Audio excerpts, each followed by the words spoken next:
My name is Rahul Bhatia.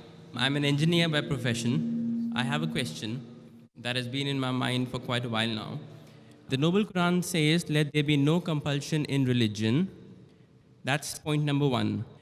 And point number two is that the punishment for a Muslim who wants to come out of Islam, God forbid, is death punishment. According to me, this signifies a virtual compulsion in the mind that this is the punishment which will be given to me, so hence I cannot do it. And this kind of, I just need some clarification. I'm sure there is a clarification on this point. That's a very good question. He hasn't given the reference. First, he quoted the verse of the Quran from Surah Baqarah, chapter number 2, verse number 256, which says, La ikraha fid deen, there is no compulsion in religion. And that is part of the deen, that you cannot force anyone, you cannot compel anyone with the point of the sword or the point of the gun. His next question is that if any Muslim leaves his religion and becomes a non-Muslim, becomes an apostate, then the penalty is death. So isn't this a sort of compulsion?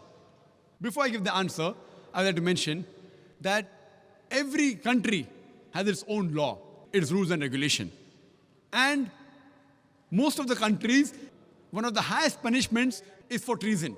For example, if a person is working in the army and if he leaks the important thing of the country, all the vital points and the information to the enemy, it is called as treason.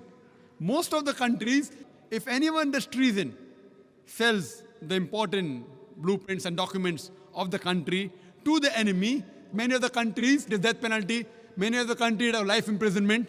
So now if I tell that what kind of a country is this, in where I'm compelled by the country not to do certain things, what is wrong is wrong. So here also, if a Muslim becomes a non-Muslim, it's only in the Islamic state of law if that Muslim who becomes a murtad and then propagates his new faith and deceives the people, that's the time this penalty is put. For example, if in a school, if I appoint a teacher, mathematics teacher, she is teaching 2 plus 2 is equal to 4, then tomorrow she teaches 2 plus 2 is equal to 5. So, but naturally I won't keep her in my school. The same way, the punishment for such a murtad in Islamic state, it is death. This will not be called as compulsion. It will be a person who has strayed away from the truth to the falsehood. But as far as making anyone accept Islam, no Muslim can force any non-Muslim to accept Islam at the point of the sword or at the point of the gun. What we have to do is we have to convey the message. If you like it, you accept it. If you don't like it, no problem. Our job is to convey the message. It's mentioned in the Quran, Surah Ghashiyah, chapter number 88, Fazakir Naik Muzakkir. Our job is to deliver the message. We have to deliver the message in the best way, with hikmah and with husna, with most beautiful preaching.